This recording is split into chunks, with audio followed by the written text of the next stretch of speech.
Se você observa qualquer economia global, ela está na maioria das vezes crescendo.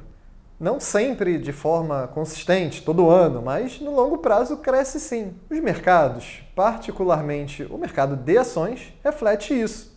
Se esse mercado de ações reflete a economia, como é em alguns países desenvolvidos, com bolsa grande, muitas empresas, o faturamento geral das empresas dessa economia também vai crescer. E o índice que reflete isso é, por exemplo, o S&P para os Estados Unidos, ou aqui para nós o índice Bovespa, o Ibovespa. Bom, esse índice é uma média de crescimento da bolsa. Obviamente, 100% dos investidores vão querer superar essa média, o que é impossível. Se existe uma média, você logo pensa que metade fica acima dela e outra metade abaixo. Mas a realidade é um tanto mais cruel no mercado. Porque, na verdade, são poucas pessoas que ficam bem acima da média e muitas pessoas ficam abaixo da média lá na base. É uma distribuição assimétrica. O que isso significa é que, para você ser um dos que ficam acima da média, você precisa pensar em coisas fora do consenso.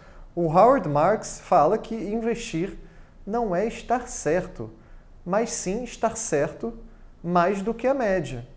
Então ele propõe o que ele chama de pensamento de segundo nível, que é pensar de forma independente da maioria e melhor. Porque se existe uma ação que a maioria considera boa, você provavelmente já está pagando caro por ela.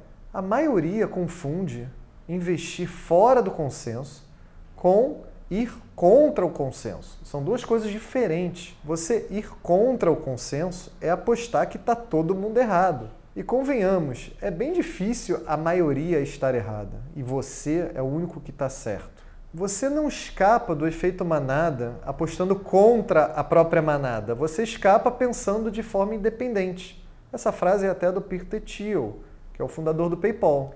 É bem verdade que as opiniões de consenso no mercado, na maioria das vezes, acabam sendo corretas mesmo. E mesmo quando elas se mostram erradas, esse erro acaba sendo revelado muito tempo depois do que você imagina.